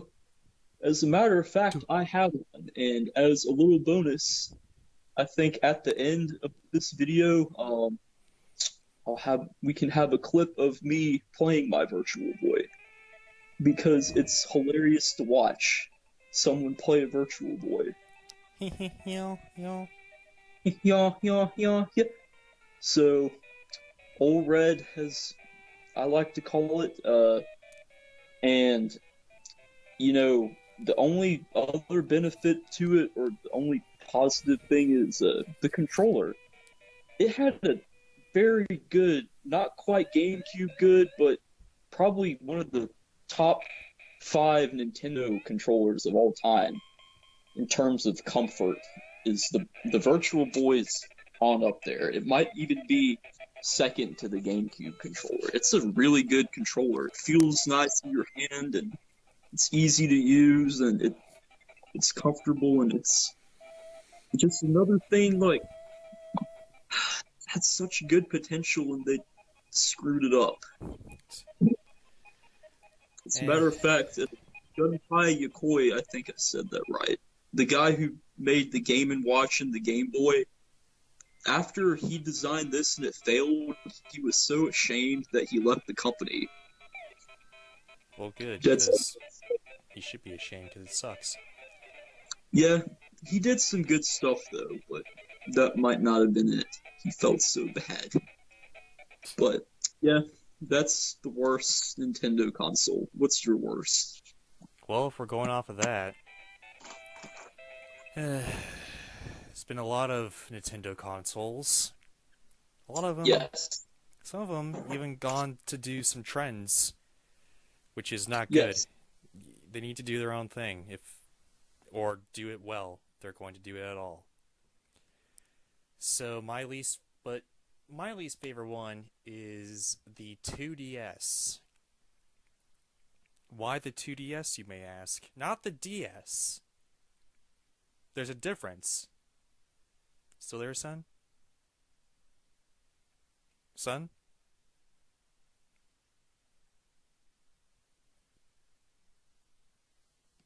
So, yeah.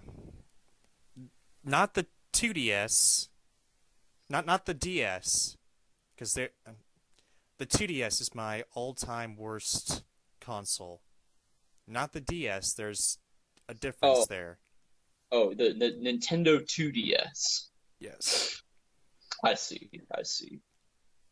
There's a difference there. Because what they did was I guess there was like a new 3DS that came in. I don't know. I don't remember when, but it was like 2011, I guess, or something like that. Yeah, it was the 3DS XL, I think. Yeah, and it was new, it was innovative, and I was like, oh, sweet. But the DS kind of took a little back seat. So now, what they did was they revamped it to where it doesn't close anymore. It's just an open thing with two TV screens. They don't close it anymore. It's not compatible. It's not like, storage compatible anymore. It's really weird and It really does. stupid. It's just like Yeah, it's just like a box now. it's bigger than even the original Game Boy. Yeah, it's I would. stupid. Yeah, I think it was a bit unnecessary considering it's really a 3DS that isn't 3D capable. No, And not the 3DS, the no, 2DS. no, I know that's what the 2DS is a 2D only version of the 3DS. Yeah. That's all it is. And Like I still think there's even like the 3DS XL. I think that still like closes and all that, yeah, like just storage compatible. it And does. and even then, you still have the choice of either like having 3D or non 3D. Yeah, The you 2D can is just like you can turn the 3D off. yeah, like the 2DS is like completely stupid now. It's I think the idea was it was supposed to be targeted for younger children so they wouldn't accidentally turn the 3D on and hurt their vision or something. But still, I think I guess, but a it's still stupid. a smarter move would have been like put on a 2D only mode for the 3DS where it disables the Switch and the kids can't turn it on. Like that would Yeah, have been a better solution in my opinion than to release a separate console. yeah, it's completely stupid now.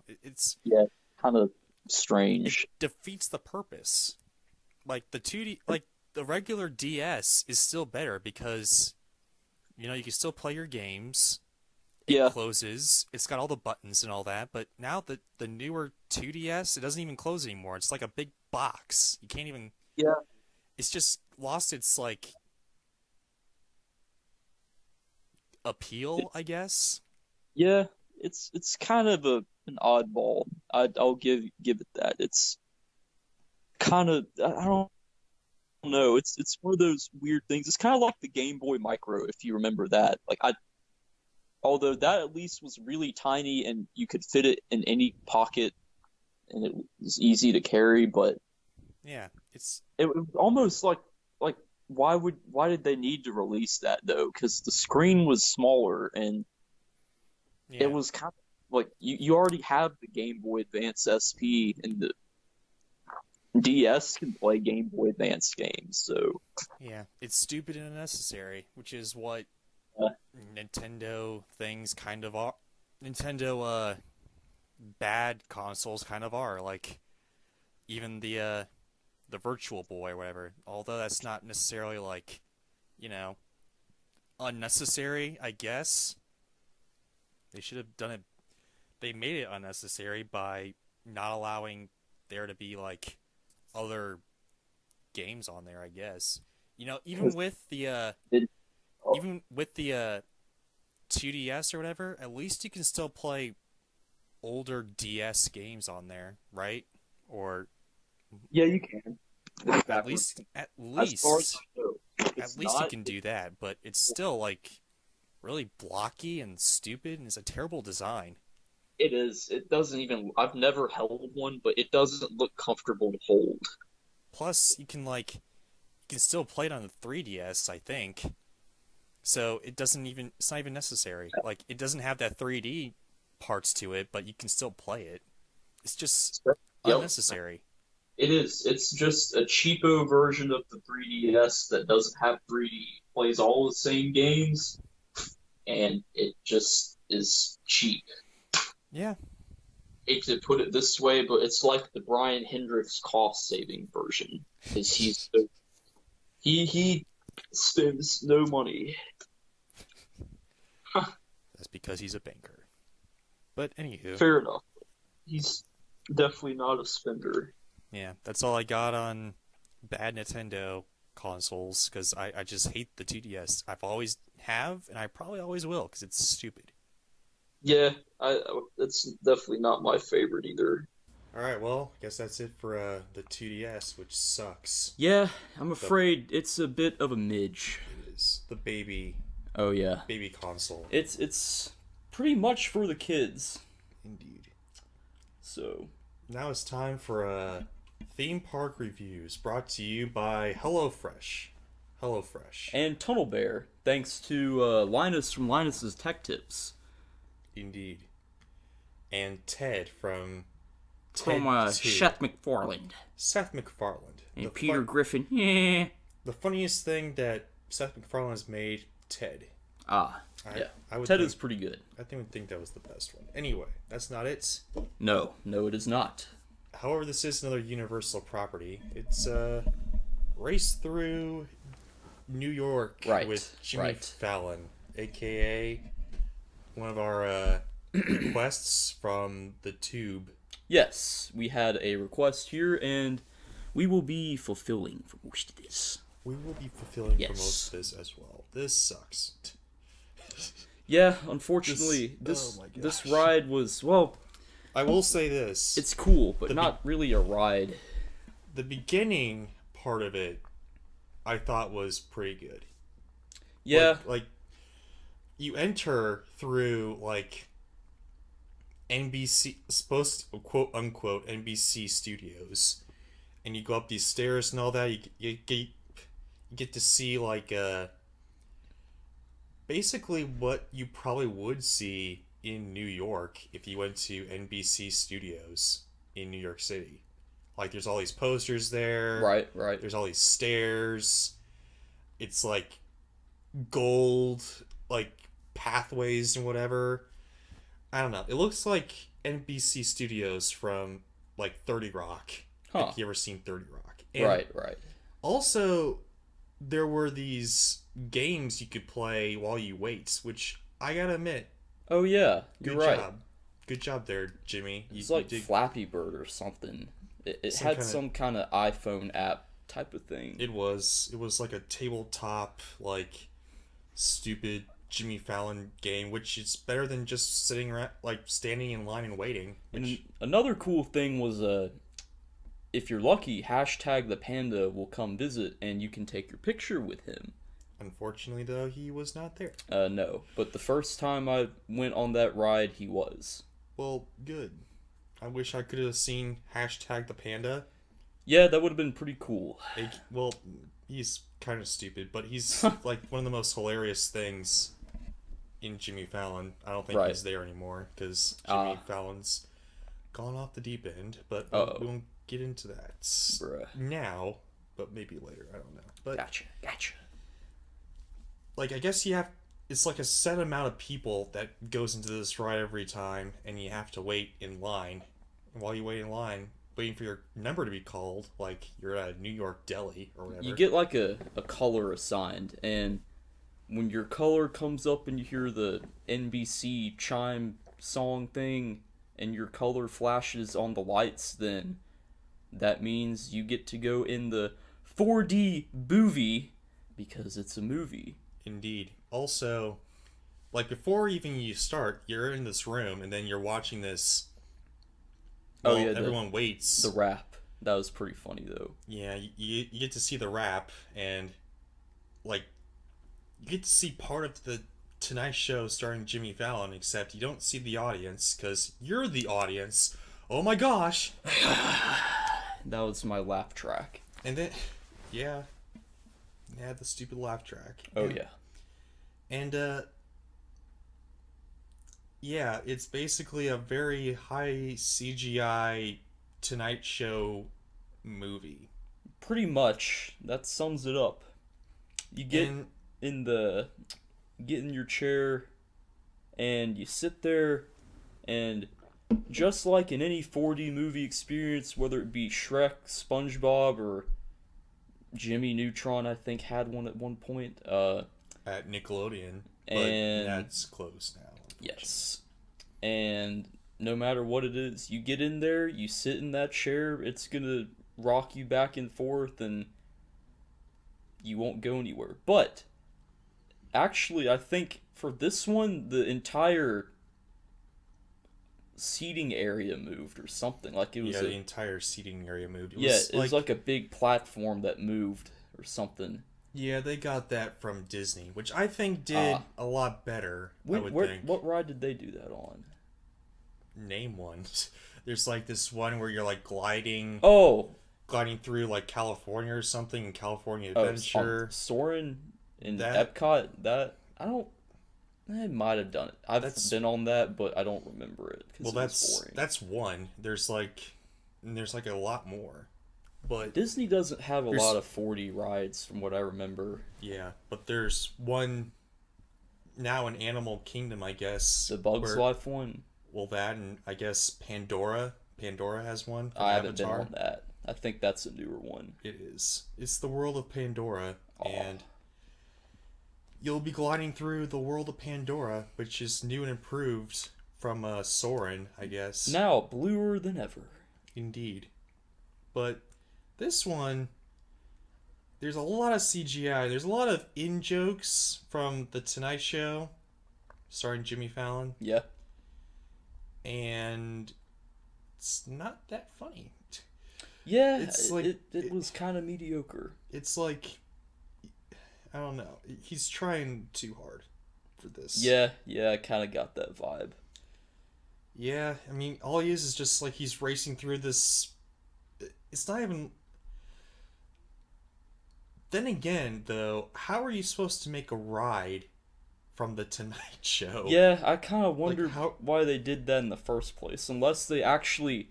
See, if it was a legit roller coaster, that would have been pretty sick, but it wasn't. I don't know. I mean, Jay Leno would probably be above this. He'd probably be like, yeah, this is stupid. No, Jay Leno would have been like, yeah, we're gonna have some actual race cars. We're going to have. It's gonna be an actual ride. Super Mario Racers, okay. I will be on the cars, okay. They'll all be classic cars. We're gonna ride in one of my 1930s Duesenberg coupes. But if he was approached to do something like this, he'd be like, no, this is really stupid. And I'm gonna stick to my restoration. If Jimmy Carson were to be asked to do this, he'd be like, the heck is this? Because it wasn't invented back then. How about David Letterman? David Letterman never hosted The Tonight Show. It was Conan. That's why... I just mean, like, talk show hosts in general. Oh, talk show hosts in general? He'd probably be approached and be like, I don't know. Sounds kind of stupid, but... I could see Conan O'Brien could be wanting to do it. He would be the one behind it. Yeah, Conan would probably do it. Oh, yeah. He'd probably say, okay, we can do it, just... Except, we need to slap on hashtag Team Coco on every building and on everything, and have my hair on every building. That'll probably be the Conan ride. Yeah, so that's about all I can think of. It's just a generic and yep. Stupid. It's like there's a ton typical 4D ride. It's kind of a fun concept, but It's only fun maybe once. It's a ton of CGI. I've been on it twice. There's a ton of CGI.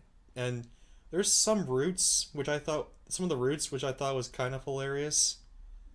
Yeah. But other than that, that's pretty much it. I don't know anything else. Yeah. Except for the stupid, like, gift shop at the yeah, end where... that was kind of cool, but everything was very overpriced. Yeah. Like, I got a pair of Tonight Show boxers, and it was like $20. I was like, what the heck? You can get a pack of Hanes for like 10. You get a pack. You get a McDonald's cheeseburger for $1. What the heck, Jimmy? Jimmy, the heck? You don't have enough beer in your life? I mean, come on now. He is still my favorite, though. Yeah, he does a good job, but maybe not in the ride department. In his prime, he was good, but he's way past his prime, I think. Because I don't watch him anymore because his jokes suck. He's like The Simpsons, but the later seasons of The Simpsons. Yeah, it sucks. Sorry, Jimmy, but you gotta do better. Stop doing stupid dad jokes. He grew a mustache. Why? I don't know, to get more ratings, I guess. Oh boy, gonna look like pedo Fallon or something. I guess, like, he grew a mustache, and then, like, I don't know, a few months later, I think he was growing the mustache when we went on the ride. Oh, okay. And then... mid-stash. And then, I turned on a new episode one time, like in October or whatever, and he shaved it off. I was like, what? Okay, I guess that's it. There's also this other thing that was kind of weird. I remember at the very beginning of his show, he was trying to look for a truck for some reason. A truck? Yeah. What kind of truck? Well, he ended up going with a Ford F-150. Yes! Well, hey, Mike. That's good, but he's in New York City, so what the heck is he going to do? Yeah, good point. What the heck he's going to do with a truck? I don't think he even has the truck anymore. Probably traded it in on his Prius or something. I don't know. No, he probably drives a Maserati. He had, like, all these people. You know what he did? What? Eventually, like, he had all these, like, people who sell cars, trucks, and all that. Yeah. He had them put their hand on a truck and see how long they can take. You know that thing? Like, hand on a truck? See how long it would take for them to, like, stay there without having to go pee or move or anything. That is kind of dumb, but okay. It is. It's stupid. But I mean, you can just piss on the ground, but... Someone finally, like, ended up being the winner after, like, 24 hours or something, and he sold him the truck. And I was like... Well, you just gotta pee on the ground. I would do it for a free truck. It's in public, and he's not doing it for a free truck. He's doing it to sell Jimmy the truck. Oh. Well, that's even... what a midge. Yeah, it's stupid. Anywho. So, grading the ride, I'm gonna give it a 5. 5 out of 10? Yeah. As much as I love movies... Yes. And how much I enjoy a 4D movie. Like, we saw Rudolph. Oh, yeah. At Stone Mountain Christmas or whatever. We did. And that one was kind of hilarious. Yeah. But this one, I was expecting a ride, and what we got was a 4D movie. So, I'm going to have to give it a 4. Or, no. Wow. 3.4 out of 10. Wow. It's not as bad as Men in Black, but... I'd say Men in Black is more fun. At least Men in Black is a ride. This one's just a movie. But then again, it's a movie, so 3.4, but... But still, it's like... It had some good effects, I guess, but... Yeah, it did. Like, when we were dangling from, like, Statue of Liberty, I thought we were actually dangling from the Statue of Liberty. So that's good at least. But yeah, still, I wish there was more. and something less stupid. Oh well. Like the Tonight Dough. The Tonight Dough ice Tonight cream. Dough. Ben and Jerry's ice cream. That one was. That's actually a good idea. The Tonight Dough ice cream. Tonight Dough. There's also a Stephen Colbert ice cream based on Stephen Colbert's show, which is even more hilarious. How Ben and Jerry's does this thing, but anyway. Yeah. Well, I'd say that wraps it up for the ride. Indeed. That's our theme park review for this episode, and up next is the meme. Memeopolis, everybody. Yes. Welcome to Memeopolis, the city of memes. Indeed. Brought to you by all the old people and all the millennials who make fun of old people. Why is that? Okay, Boomer. That's exactly right. That's our meme for today. Tell us about OK Boomer. I've never heard of this one. You haven't. Not that I know of. Interesting. Well, OK Boomer is a new meme. It's appeared, I think it first appeared on TikTok. TikTok is the new YouTube, apparently. Or the new Vine. There you go. That's probably more realistic. It's more realistic, but let's be honest, it's probably the new YouTube. Cause Could be. You get to express yourself a lot more and all that type of stuff. Anyway. Gotcha. So, OK Boomer is because there's a lot of gentrification, I guess, in media, where, like, the baby boomers who were born between, like, 1947 and 1960.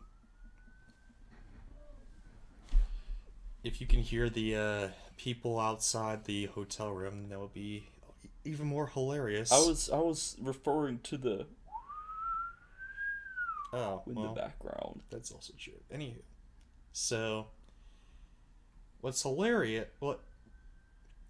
What's funny is that the baby boomers generation loves to make fun of the millennial generation. Oh, they sure do. AKA the I think the ones that were born between 1980 and 1997. I think that's the millennial generation. Or 96 maybe. It's somewhere around there. Yeah. Now we're in Generation Z, or this. Have we moved past that though? I think we've moved past Generation Z now. I don't know what generation we're on now, but whatever. We're kind of at like the line where it switches. Yeah, I think it's hard to tell. It's weird. Anywho, it's Generation something. It's some new generation, but yeah. Millennials and Generation Z, I think that's the name of it. The generation after Millennial. Yeah. I know it's not Generation X or Y. Yeah. But anyway, Millennials and Generation Zs get blamed on for, like, being slackers and wanting to, like, expecting things rather than going out and getting things. I think mainly that's the millennials. Having short generation span. Having short attention span. Mm-hmm.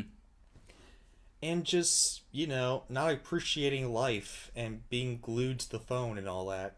So people, these smart hooligans, decided to create a meme revolution, I guess.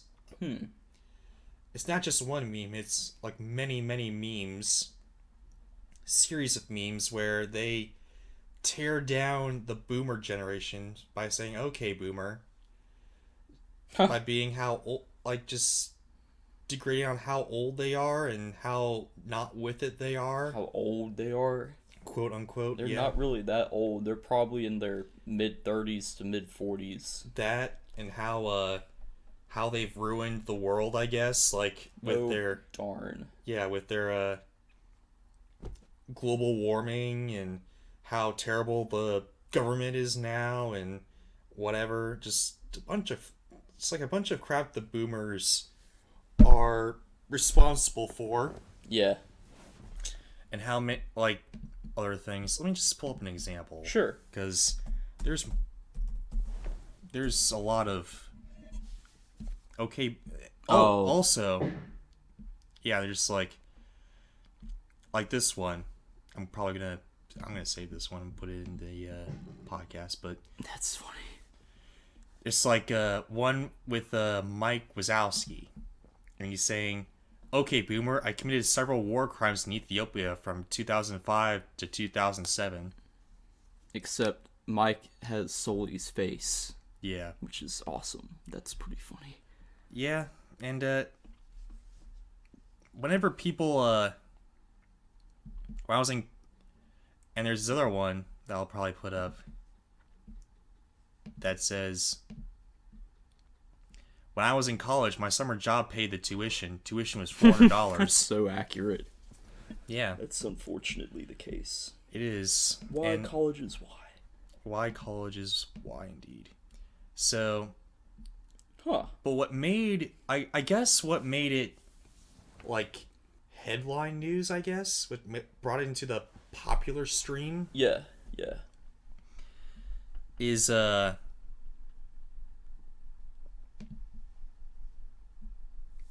this New Zealand like government worker that was like in the Senate of New Zealand, who actually is not that bad. She's actually, from what I can research from her, she's a really hard worker and Oh, good. good like government worker, and she's kind of pretty, so Nice. take for that what you will. But anyway, Nice.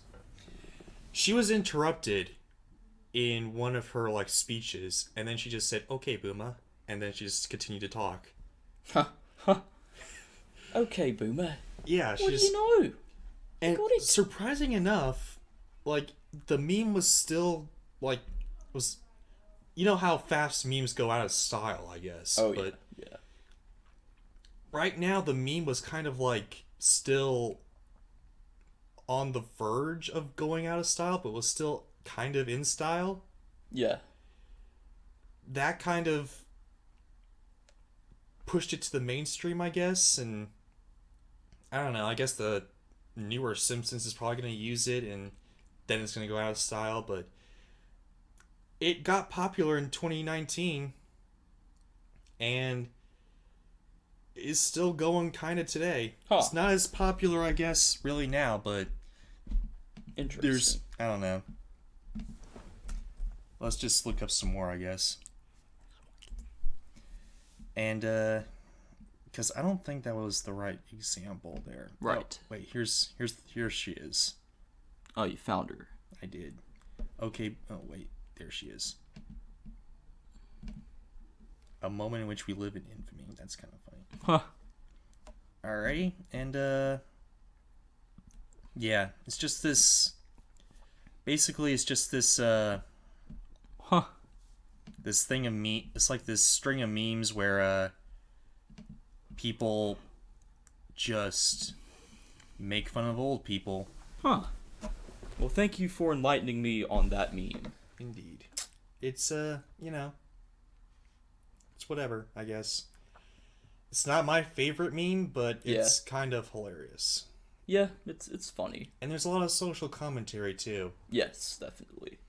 Like, young people aren't that stupid or like lazy, and old people have created problems that the younger generation has to clean up. So thanks, older generation.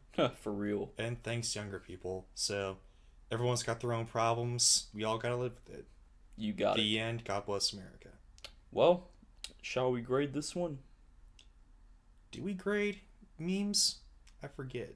Well, if we do, I will grade it with a 7. In that case, also. Yeah, I don't think we grade them, but I mean, you can grade them if you want to, but maybe we will grade them eventually, maybe one day. But right now, I think it's best if we just Move on. move on. So, Well, Here's- that was a cool meme. it was a cool meme, and now we've come to the end of the podcast. Yes. Here's the new thing. Shall we give our recommendations? Oh, yes, indeed. However, here's the final update for You don't like this, but it's the final thing. It'll actually take us faster Oh, good. to get this over with, because I know you hate podcasting. But here's what we're going to do. We're not going to give... we're not going to tell everybody what's going to happen next podcast. The only thing we're going to, like, tell about is... like the best and worst. That's all we're gonna do, and the theme park rides, Cool. and that's it. Cool. That's all we're gonna prepare for next podcast. But Nice. there will still be all these other ones. But what we're going to prepare for right now will be best and worst in the theme park ride, and that's it. Yes. But there will be other memopolises. There'll be more like what's up with that. But they will be surprises. They will be surprises. And For it will- you to be surprised by. Indeed. And they will be my choices now. Well, I will have some input. You will. Oh, yes. You'll have some input, but I think no. Next week is your meme. Yeah. The next week is my app. Right. So, yes. And your YouTube channel. And my YouTube channel. And the YouTube channel will still be there, but we are not going to Announce it until next week's podcast. So, Alright then, with that being said, my recommendation for a Nintendo console it's not really a console itself per se, but it's the only thing I can think of that I think gets a little underrated and it's really cool, but a lot of people overlook it, and that is the Game & Watch series. Gaming watch. Game and Watch. Game and Watch. It's not a wristwatch, though. Despite the name, it's like a... I have never heard of this. Discuss it further. Sure. Think of one of those crappy handheld games you buy at Walmart or something, where it's like... You know, like that kind of thing. Nintendo made this? Yes, however... Nintendo did it a lot better. The actual units are built with like metal plates and strong, not cheap feeling plastic. They don't feel like they're gonna break. The gameplay, surprisingly, is pretty fluid for what it is.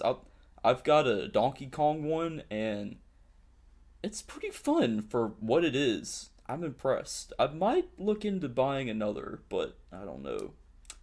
But, you know, if you're looking for something unique and different for your game collecting, check out Game & Watch. It's always good to have at least a Game & Watch or two. It's a big part of Nintendo history. It's a stepping stone between, you know, just arcade gaming and then the NES. It was like their first... home gaming thing in the US, I believe. Yeah, I believe it was. And it is, fun fact, where the D-pad was originated from. Ah, that's where the D-pad's from. It came from the Game & Watch series. And that's where the DS concept came from. So... with the multi-screen, like Donkey Kong. So this is pre-NES then? Yes, it's from... They were out from 1982 or 1 up until... Or no, maybe it was even 1980. I can't quite remember. Because if it was 1980, then that predates Donkey Kong even, which is interesting. And they quit making them in like 87. Don't quote me on the years. I could be off, but it's somewhere around there. Interesting. And, you know, eventually they added in some NES game-based ones, and that was kind of cool, like Super Mario Brothers and Zelda. But I won't go too far into that. So, yeah, check out the Game & Watch series. It's cool. Boneless. What's your recommendation? My recommendation for holiday dishes Yes. is the green bean casserole. Something that the hen dry cannot have. Because He might. If it's gluten-free. Gluten-free cream of mushroom soup. Well, that's not green bean casserole then, if it's cream of mushroom soup. No, there's green bean casserole consists of cream of mushroom soup, green beans, and fried onions. I could probably have that then. All right, then. If that's all it is. It depends on what else is in the soup. Well, that's the basis of it. You can add more stuff. Like, fairly recently, I've made it with cheese, like shredded, mild shredded cheese. That ruined it. It was good until you had the cheese.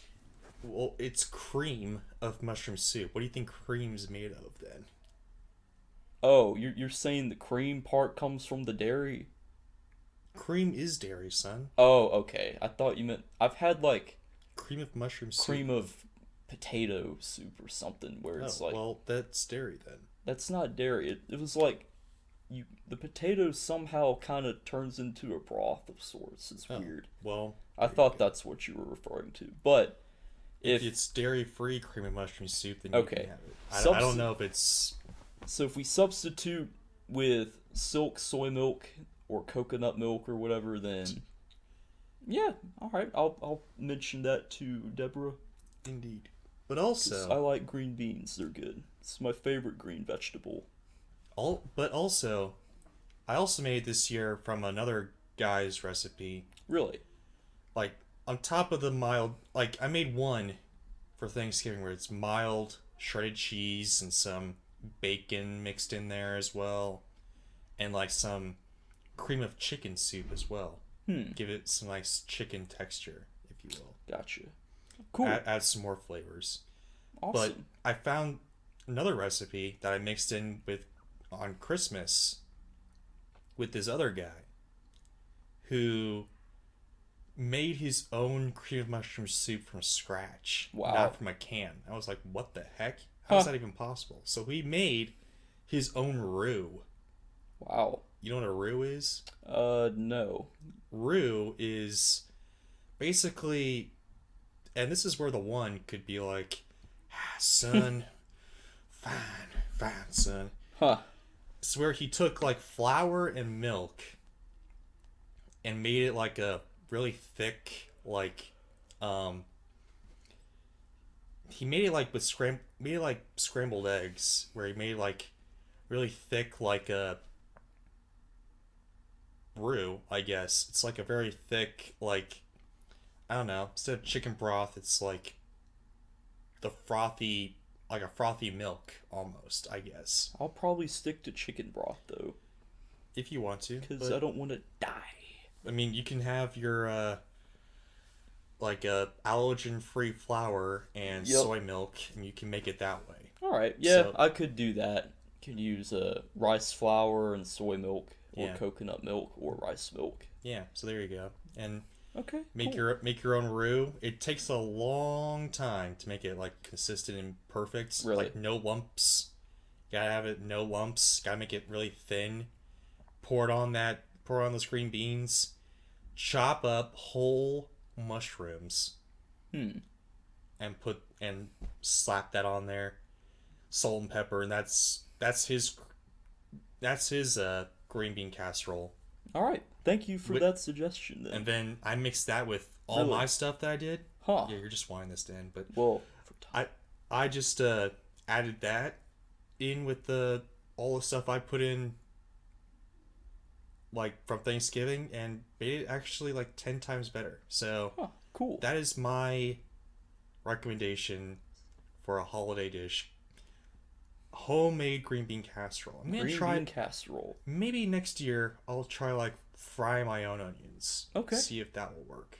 Tell us how that turns out. And now, here we have our ending part of our podcast. Indeed. We made it to the end. Happy New Year, everybody. Merry Christmas and Happy Holidays.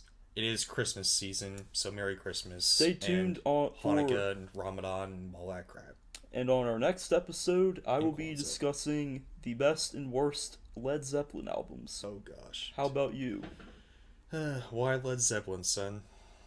I like them not as much as AC/DC, but they're in my top 5. I'm on a Zeppelin kick right now.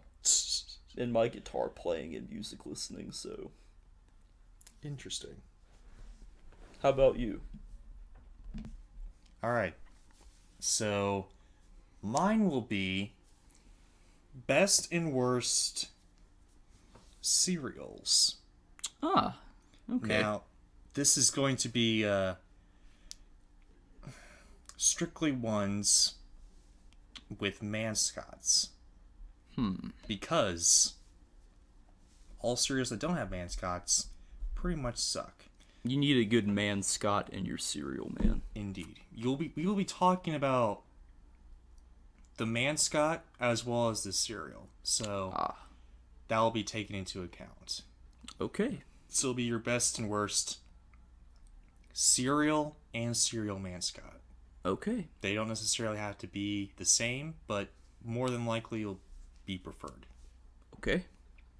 Cool. And the theme park ride will be Harry Potter and the Escape from Gringotts. Which is an awesome indoor roller coaster at Universal Studios Orlando in the new part of the indeed. Harry Potter land. This is the one that's like...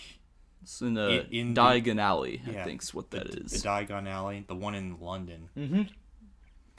Like modeled after London, not Hogwarts. not Hogwarts or the Or Hogsmeade. Hogsmeade, the town of Hogwarts or whatever. Yes. Whatever, stupid. That's Also, be prepared because there will be a book review for Harry Potter and the Sorcerer's Stone or the Philosopher's Stone from the Linden, not the Hendry. There'll be a book review. What'd you call it? Harry Potter and the Sorcerer's Stone or the Philosopher's Stone. Oh, okay. I have heard what you said there. Yeah, half heard it because you don't like books. However, I have read that, actually. I have now read it for the first time, and I would like to share my opinion about it. There is an opinion about this. That's one of the few books that is a fictional novel that I would consider a page-turner, which is rare. But more on that in his upcoming review. Indeed. Well, there won't be because the Hendry's like, duh, I'm not going to do it. That's why I said his upcoming review. Alrighty then. Well, that's it for us. I'm Slam and this is Skits. Hopefully we'll have a new podcast for you coming soon to a theater near you. And have a Happy New Year and a Merry Christmas and rest of the holidays. Hopefully your holidays will be merry and bright. Have a good one, folks.